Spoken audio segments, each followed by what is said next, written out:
예, 그러면 둘째 날 강의 두 번째 시간을 하겠습니다. 자, 지금 화면에 보시면 제가 지난번에 잠깐 말씀드린 그 내용을 이제 사진으로 보시는데, 교황이 천년 만에 동방 정교 총대주교를 오늘 만났습니다. 오늘. 이제 아주 특별한 날입니다. 그래서 이게 제가 오늘 나눠드린 세계 교회사 전체에서 보시면은 이게 동서방이 1051년에 갈렸다 하는 게 나오죠. 그리고 만나게 되는 거죠. 1053년에.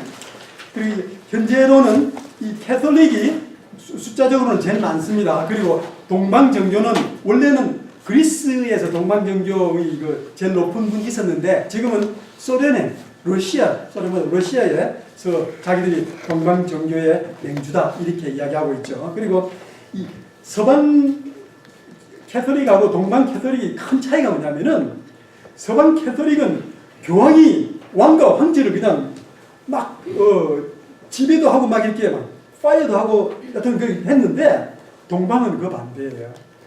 동방은 항상 왕이 아니면 황제가 주교를 이렇게 파이어하고 이렇게 완전히 종교가 정치 밑에 가서 계속 지난 2000년 계속 그렇게 한 거죠. 그러니까 이 동방 서방이 이 캐톨릭이 사실 교리 차이도 있지만 아주 미묘한 이게 본질적인 그런 차이가 아닙니다. 아까 말씀드릴 때 이 기독교의 역사에서 뭐가 본질적이고 뭐가 이 부수적인지, 이 부수적인 교리 차이 가지고 이렇게 갈라졌지만, 사고방식이나 이 의사결정하는 과정이 많이 다르니까 한 전체 그룹으로 이렇게 한 교회 캐톨릭이라는 그 밑에 있기는 사실상 어려웠던 거죠. 자, 그러면 여기가 지금 이 기독교 역사하는 그런 주 무대가 되겠습니다. 여기가 이스라엘이죠. 유대 땅. 여기가 콘스탄티노플 동로마 제국이 이 땅이 주였습니다. 여기까지. 그리고 여기서 서로마 제국이 이렇게 했죠. 그리고 이 당시에는 여기에 카르타고라고 있습니다. 카르타고가 한니발 혹시 기억하세요? 한니발? 네. 한니발이 여기서 출발해가지고 로마를 공격한 분이에요. 대단해요. 그 당시에. 이 한니발이 지금은 북아프리카 아무것도 아닌데, 그럼 이 카르타고의 한니발이 어디서 왔느냐? 이 피니시아 여기서 온 것들입니다.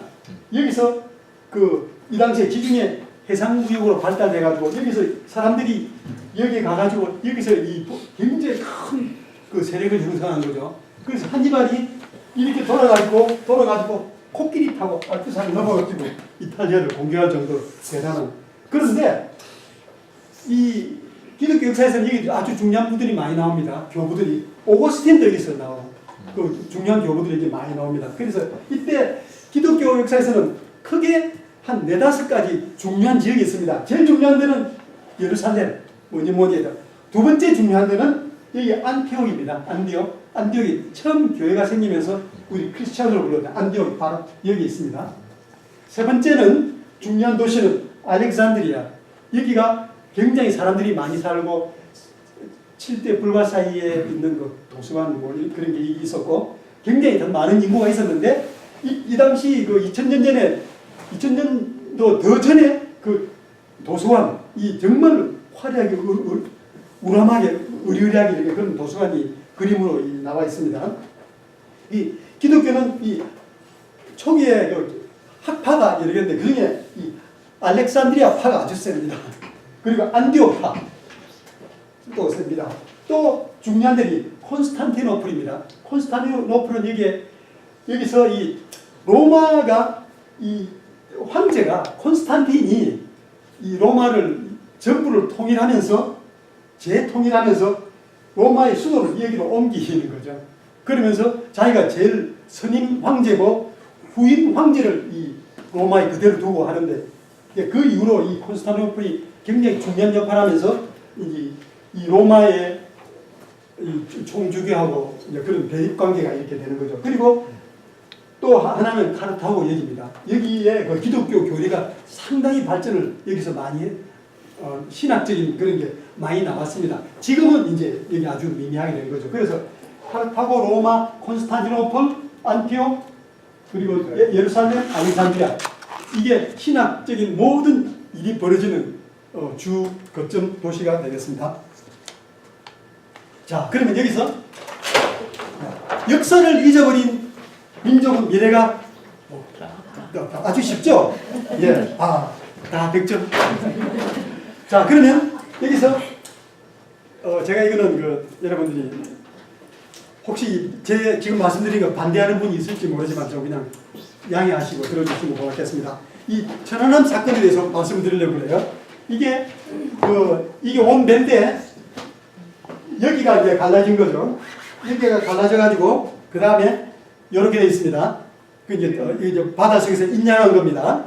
그리고 또 보면은 이게 의뢰, 인양은 그 자리에서 같이 의뢰 여기 보면은 무슨 한국말로 뭐 1호, 2호 이런 이북 글씨가 적혀 있죠. 제가 이게 천양함 그 다음 몇 달 후에 한국 갈 일이 있어가지고 용산에 가면은 전쟁 박물관이 있어요. 이 입구에 이걸 전시를 해놨더라고요. 저는 이 실물을 보고 왔어요. 거기 보면 한글로 쓴 글씨가 이렇게 딱 보이게 되어 있습니다.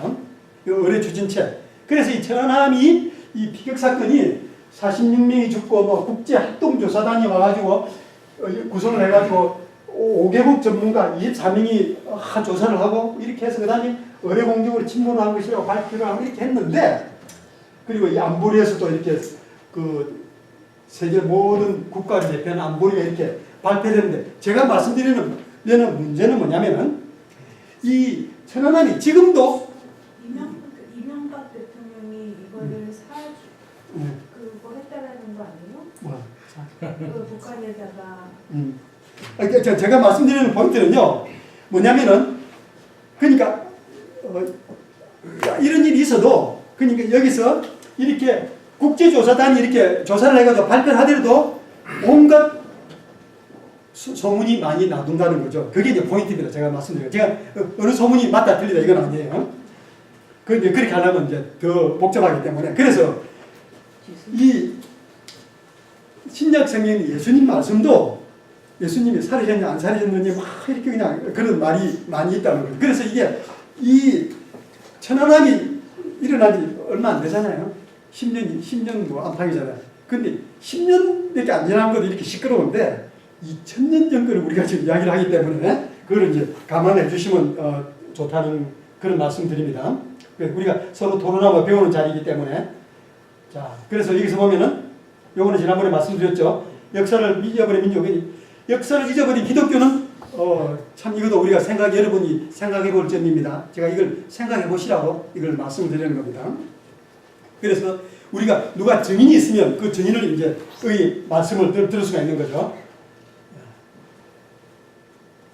자, 그러면 이거는 지금 지난번 시간하고 오늘 시간에 제가 드리는 말씀이 책에 없는 내용이 많습니다. 이 교과서에 이게 없어요. 그렇지만 여러분들 이걸 알아야 이걸 정말 마음으로 받아들이는데 도움이 되기 때문에 제가 이걸 말씀을 드리는 거예요. 그러니까 저도 사실 배운 내용이 아닙니다. 이거는. 그냥 그렇지만 제가 신학교에서 배운 거다 여러분 다 설명드리려고 하면은 생각하면은 이걸 아시면은 더 이게 컨빈스가 돼가지고 좀 좋지 않겠느냐 이래가지고 지금 말씀드리는 겁니다. 이거는 역사가인데 이방인입니다. 이 타키투스가 쓴 역사 기록에 이 예수님 이야기가 나오기 때문에 이제 이걸 제가 말씀드리는 거예요. 그래서 이 타키투스가 기록에는 어떻게 되냐면은 이분이 타키투스고 여기 되어 있습니다. 타키투스가 했는데 기독교인들을 고문을 했다 이거죠. 그러나 로마에 있는 많은 시민들은 이게 네로가 불을 질러 놓고 기독교인들 고문한다고 이렇게 믿었다는 거죠. 그래서 사람들을 갖다 이 네로 자신으로부터 이게 관심을 돌리기 위해서 네로가 기독교인들을 불 질러 가지고 이렇게 이제 핍박한다 이렇게 하는 이 타키투스가 기록을 쓴 겁니다. 근데 이 타키투스는 또 하나 더 있죠. 그러면서 굉장히 많은 분들이 이제 핍박을 받았는데 여기는 그 자체가 내로한 핍박이 이게 인류에 대한 범죄라는 거니까 그렇게 쓴 겁니다. 그러니까 이 타키투스라는 그 네로가 기독교인들을 희생양으로 이렇게 석단을 이제 쓴 거죠. 그래서 또 이 내용이 많습니다. 근데 이 타키투스를 한번 보면 여러분들 보면 로마의 그 제국의 상원의원이에요. 이 사람이 귀족이고 그리고 옹병가 그리고 여기서는 로마 그 천년 역사 중에서 가장 위대한 역사가로 치는 거죠.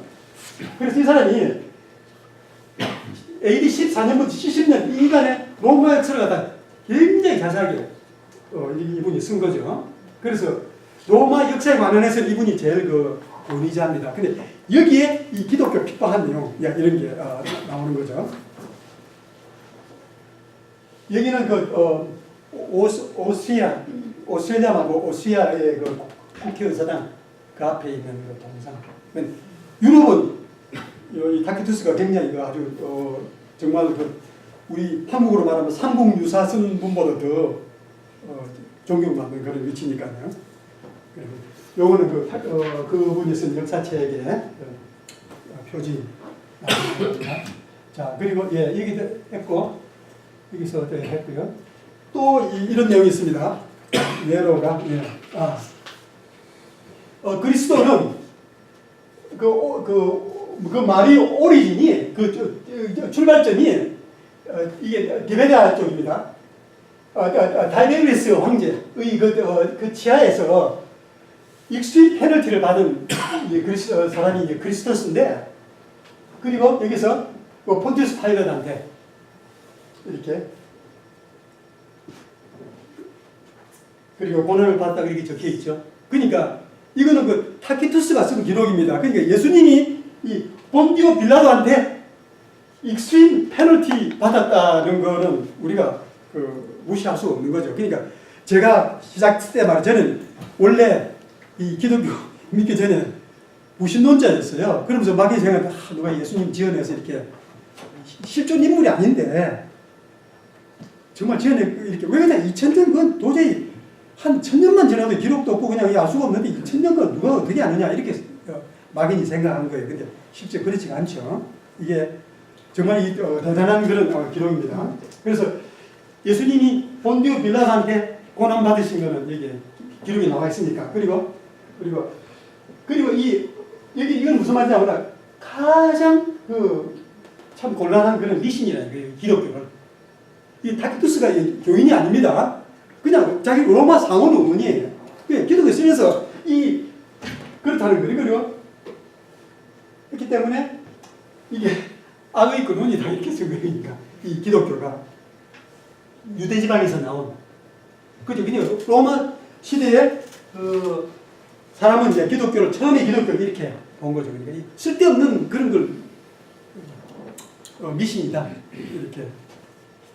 그렇지만 우리가 이걸 통해서는 참 이 정말 이방인이 기독교의 적대적인 사람이 이렇게 썼으니까 참 그걸 우리의 소스의 근원을 어느 정도 신빙성이 있는지 그걸 당연히 알 수가 있죠. 그리고 제일 유럽에서는 가장 쳐주는 그런 역사가입니다. 두 번째 플리니도 또 로마 역사가인데 이 집정관, 정치가, 판사, 법을 한 사람인데 그래서 아주 역사적인 그런 걸 편지를 수백 통을 남긴 이게 기록이 남아있는 겁니다. 지금까지. 그리고 이 플리니가 트라이안 황제하고 타키투스하고 또 수르터 이런 트라이안 황제한테 이 기독교인들을 어떻게 잡아서 어떻게 처리할까요 하고 편지 주고받은 게 있어요. 그래서 우리가 그 내용을 보고 이게 기독교에 대해서 좀 더 거꾸로 알 수가 있는 거죠.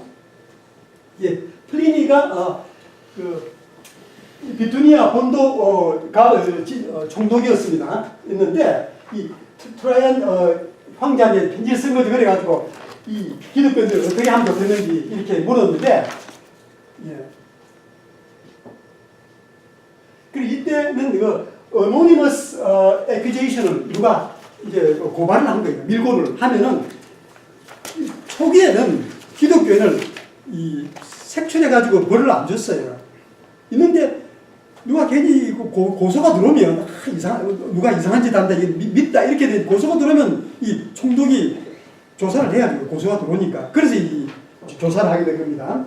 그래서 누가 이렇게 밀고 들어왔는데 황제한테 이 기독교인들 어떻게 이걸 처분을 하면 좋겠는지 편지를 보냈습니다. 그러니까 그리고 여기서 이 플리니도 그렇고 트라이안 황제도 기독교인들이 어떤 죄를 졌다 이거는 안 밝히고 편지에 그냥 기독교인들이 죄 졌다고 들어왔는데 어떻게 하면 좋겠느냐. 이러니까 여기서 황제가 뭐라고 말했냐면은 기독교인이라는 그 자체만 가지고 충분하다 이거죠. 그러니까 이 법적인 조치를 취하기 기독교인의 자체만 가지고 우리가 법적인 조치를 취해야 되고 결과적으로 어떻게 되냐면은 이 플리니 편지가 가장 최초에 로마 공문서 중에서 이 기독교에 관해서 언급한 그런 편지가 된다 이거죠. 이때는 뭐라고 말하냐면은 일부러 잡으러 다니시지 말고 고소가 들어오면 처리해서 엄하게 몹시 때려라 뭐 이렇게 이제 판결이 나갔습니다. 황제가 그렇게 말했습니다. 이 사람은 또 다른 역사가입니다. 그 역사가 전기작자 하드리언 황제 비서 플리니를 통해서 출세했고 그리고 12황제의 전기를 쓴 사람입니다. 그러니까 상당한 역사가죠. 그래서 이 토스도 그렇게 했습니다. 예, 여기서 보면 어떻게 쓰냐면 스웨디토스가 말할 때 이 클라우디오 황제가 이렇게 이 클라우디오 황제가 이게 같은 황제입니다. 여기서 이 유태인들이 계속 이게 그리스도입니다. 그리스도 때문에 계속 문제를 일으키기 때문에 로마에서 쫓아내야 된다 이렇게 한 기록이 있습니다.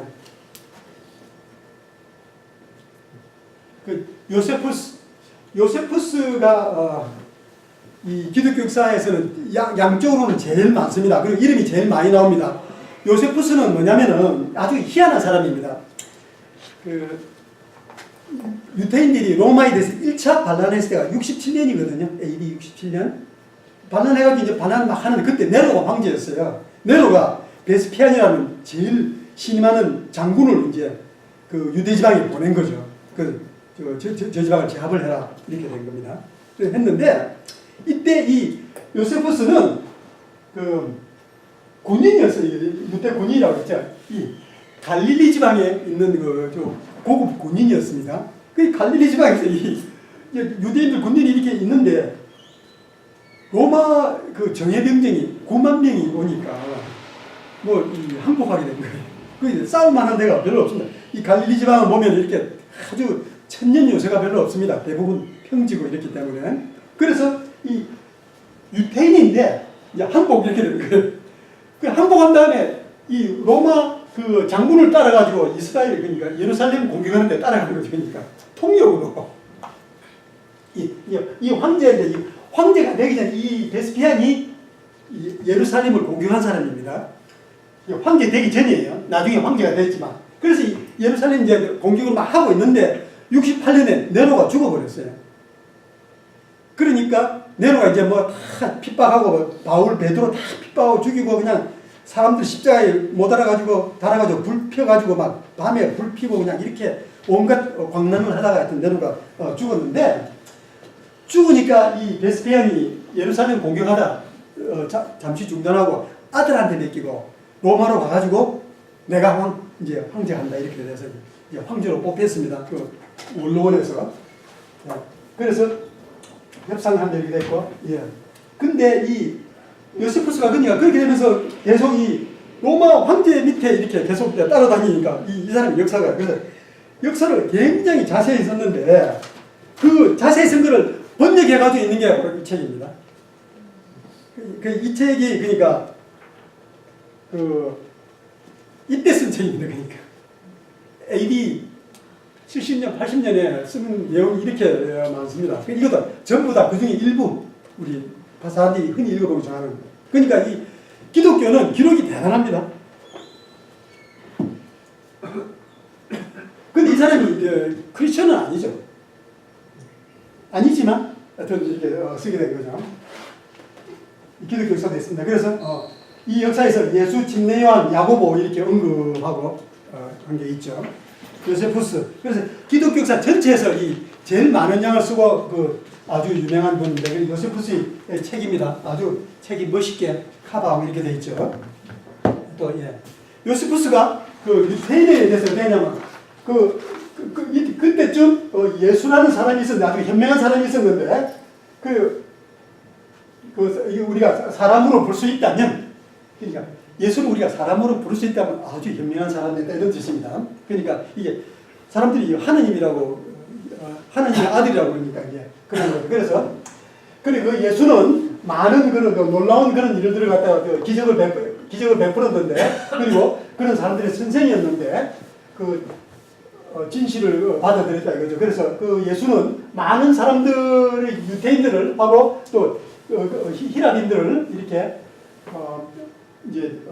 추종하게 만든 거죠. 근데 그 다음에 그 사람이 그리스도라는 거죠. 그러니까. 그리고 빌라도가 condemn him to a cross 이렇게 십자가에 명을 했다 이렇게 나와 있습니다.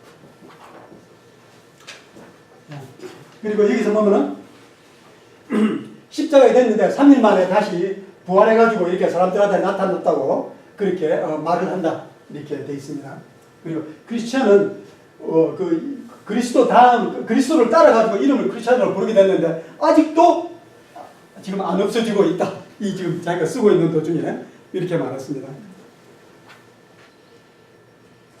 자, 이게 조금만 제가 하여튼 이 역사 기록이 그런 사람이 많다는 거죠. 이 루시안도 그런 이 사람은 그리스도가 사이비 종교를 시작했는데 그래서 팔레스타인에 십자가 못 박혀 체행된 사람이다 이렇게 썼습니다. 그래서 기독교에 관해서 가장 오래된 이방인의 글 중에 하나다.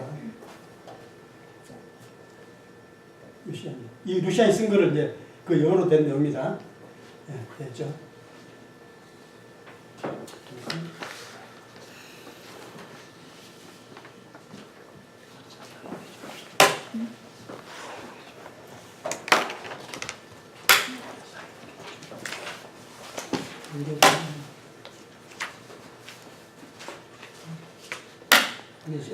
시작을 한번 다 된 것 같습니다.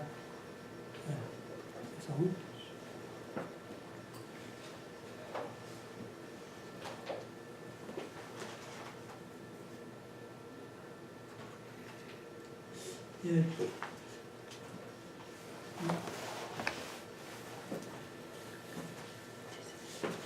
이거 지난 시간에 잠깐 말씀만 드리고 사진을 안 보여드려가지고 이게 로제타 스톤입니다. 그래서 여기가 로제타 스톤이 발견될 때가 그러니까 이때 발견된 만들어진 건 196년에 만들어졌다. BC. 근데 이 196년은 이집트의 이 통치자가 히랍 사람들이었어요. 알렉산더 대왕이 점령한 다음에 죽고 나서 팔레스타인하고 이집트 쪽을 다 관할하던 장군이 플레토미인데 플레토미가 그럼 내가 황제한다 이래서 이제 플레토미 왕조가 시작된 거죠. 그러니까 거기 있는 플레토미 장군 이하 지도계층은 다 그리스 사람이니까 히랍 사람이니까 당연히 이제 히랍으로 이렇게 많이 통용하게 된 겁니다. 이집트에 히랍 문화가 많이 된 거예요. 그래서 알렉산드리아라는 도시도 만들게 된 거죠. 그래서 이게 헬라어입니다. 이 당시 헬라어니까 지금 성경에 쓰인 헬라어 거의 같은 그런 헬라어입니다. 200년밖에 차이가 안 나니까. 그리고 요 중간하고 있는데 중간은 그 당시에 쓰던 이태리 원어인데 상민들이 쓰던 용어입니다. 그리고 이후에는 이집트 고대 문자가 되겠습니다. 그래서 이거를 번역한 분이 이 샹폴리옹이라고 불란 사람이고 토마스 영국 사람이 이렇게 됐는데 이게 상형 문자입니다. 맨 위에 있는 거. 근데 이 글자가 BC 3300년부터 AD 400년까지 무려 3700년 동안 쓰인 글씨 굉장히 오랜 기간으로 이렇게 쓰인 거죠. 그래서 위에 맨 위에 있고, 근데 이 세 가지 똑같은 말을 이렇게 세 가지 다른 글자로 썼기 때문에 이 사이의 상관관계를 연구해가지고 전부 다 해독, 아주 고대 문자까지 해독하게 되니까 중근동 지방의 모든 글자를 다 이제 해독을 하는 거죠. 이거는 그 해독한 사람이 자기 집에다가 몇십 배, 확대해가지고 만들어 놓은 거지. 박물관처럼. 그 로지타 석을 갖다가. 이게 상형 문자입니다. 이게 맨 위에 있는 거죠. 그 다음 만든 건데, 이제 알파벳하고 거의 이게 1대1로 이렇게, 이제 표를 만들어서 하니까, 이제 이게, 해독이 다 되는 거죠. 자. 여기에 그런 글자가 많습니다. 이거는 이제 제가 가봐서 확인하려고.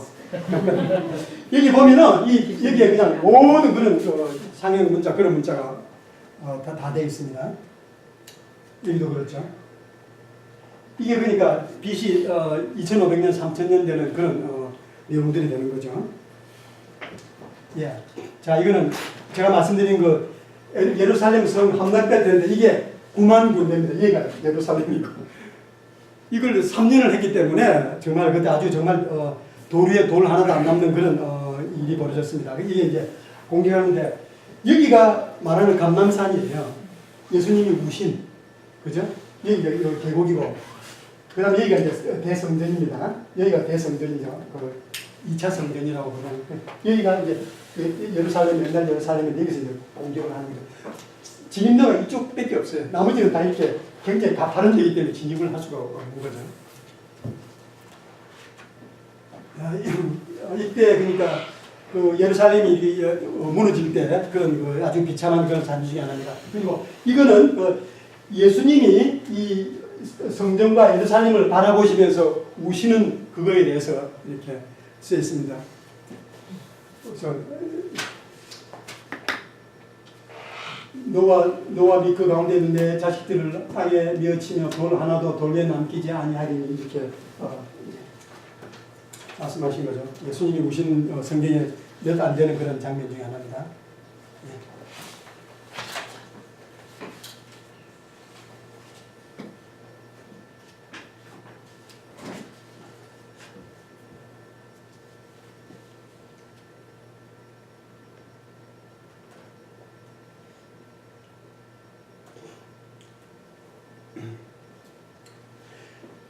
지금은 그러면은 이제 지금부터 그 이제 순서대로 가게 되는데 지금 설명드리려는 것은 그 최초의 위대한 그 교부들에 대해서 이렇게 말씀을 드리겠습니다. 교부들은 여기 이 표에 보면 그 나와 있는 겁니다. 나와 있는데 이 세 분이 이제 초기에 1세기 말 2세기 초반에 있던 그런 훌륭한 교부들입니다. 클레멘트가 그 로마 감독 그리고 이 클레멘트는 로마 감독인데 사도 베드로의 제자 받은 거죠. 그래서 성경 외에 가장 오래된 서신을 남긴 분이다. 그리고 뭐 AD 몇십 년 이렇게 해가지고 남긴 이분이 편지가 지금도 남아 있으니까 아주 대단한 그런 오래된 기록이죠. 그러니까 이그네티우스는 사도 요한의 제자입니다. 그래서 안디옥 교회 감독하면서 순교한 분이죠. 그리고 이 폴리캅도 사도 요한의 제자인데 스미르나의 감독인데 이 세 분 다 순교했습니다. 그래서 다시 이제 클레멘트부터 보면 클레멘트가 그 AD 99년에 이제 순교한 거죠. 근데 이 원래 로마의 귀족입니다. 귀족인데 베드로한테 이렇게 전도받고 이렇게 받아들이고 한 거죠. 그 안수한 로마의 2대 내지 3대 교황이다 이렇게 말하고 있습니다. 왜 2대 내지 3대 교황이냐면은 이 당시에 교황이라는 직책이 없었습니다. 그냥 로마에 누가 이기든지 우리 믿는 사람들 중에서 다 지하에서 그리고 지금처럼 이게 행정조직이 완전히 짜여진 게 아니기 때문에 그래서 어떻게 카운트하느냐에 따라서 2대 교황이다 아니면 3대 교황이다 이렇게 부를 수가 있습니다. 퍼스트 클레멘트라고 서신을 남겼고 이 실제 퍼스트 클레멘트라는 그림이 이 책에 있습니다. 이 책은 뭐냐면은 지금 제가 말씀드리는 이 속사도, 사도교부 이런 분들이 쓴 글이 여기에 이렇게 적혀 있습니다. 그러니까 이걸 참고를 할 수 있죠. 그리고 여기는 해설도 조금 따라 있습니다. 이 클레멘트가 쓴 퍼스트 클레멘트에 굉장히 길잖아요. 그걸 전부 다 있는 게 아니고 그 중에 우리가 꼭 관심 있는 그 부분 옮겨놓고 거기에 대한 해설 이렇게 같이 있는 그런 책입니다. 이 책은 그러니까 지난 2000년 동안에 이 사도 요한부터 지금까지 그 클레멘트부터 지금까지 해가지고 한 100년 전까지 아주 중요한 신학적인 그런 여기에 대표적인 거 다 들어 있습니다. 마틴 루터 이름도 들어 있고 뭐 거기 조금 주석 해설 같은 것도 붙어 있고 그런 식으로 다 되어 있는 거죠. 요한 웨슬레 뭐 이렇게 다 있는 거죠. 그리고 또 하나는 그 신약의 가장 오래된 설교집. 이분이 한 설교가 있으니까 대단한 거 아닙니까? 그리고 이 5대 사도적 교부 중에 첫째, 그러니까 사도적 교부. 사도적 교부는 또 다르게 말하면 속사도라고 그러면 사도 바르다. 사도한테 그 레슨 받은 분이 사도적 교부입니다. 이분은 어떻게 숨겼냐면 닷을 묶어가지고 바다에 던져서 이렇게 순교를 했습니다. 자, 그럼 이 두 번째, 이그네티우스는 요한한테 하고 베드로한테 이렇게 공부를 했는데 바울이 안디옥의 3대 감독으로 임명했습니다. 이 비숍은 감독인데 한국말로 감독의 역할은 뭐냐면 그 전체 북가주 전체 제일 높은 분이에요. 그러니까 교회로 봐서 그리고 이 감독이 이제 북가주 전체에 이렇게 가정교회가 있으면 그 가정교회에 치리도 할 수 있고 뭐 지도 이렇게 할 수 있는 거예요. 근데 이 당시에는 이 성경이 지금처럼 이렇게 27권이 이렇게 다 돼서 돌아다니는 시절이 아니니까 아무래도 이 성경 정말 그 북가주 전체 이 요한복음 하나 있으면 다행인 그런 경우죠. 그런데 무슨 질문이 있으면 이제 이 감독한테 이걸 묻게 되는데 이 사도들이 살아 있을 때는 아주 쉬웠어요. 그 무슨 신앙생에 문제가 있으면 사도들한테 그런 경우 어떻게 하면 되느냐고 물으면 사도들이 예수님이 내가 예수님한테 이렇게 배우고 이렇게 따라다니는 예수님이 이렇게 말씀하셨다. 이러면 뭐 그 이상 뭐 필요가 없잖아요. 정말 아주 대단한 사도는 그런 권위를 가지고 있는 거죠. 그런데 이 속사도도 마찬가지입니다. 속사도도 내가 베드로께서 그렇게 말씀하시더라. 이러면은 우리 교회 지금처럼 이렇게 신학이 정리가 된 상황이 아니니까 그런 게 많이 있는 것도 아니고 하니까 이 속사도들의 그런 말은 아주 대단한 그런 권위를 가져다 준 거죠. 그러니까 5대 사도 속사도 중에 한 분입니다. 이분은 편지를 많이 쓴 게 있는데 교회는 어떻게 돼야 된다. 감독직을 어떻게 해야 된다. 그리고 성례 이거는 뭐 침례주고 이렇게 하는 그런 거를 어떻게 해야 된다 하는 그런 거에 대해서 쓴 게 있는데 이분이 이그네티우스가 쓴 이 내용들이 지금까지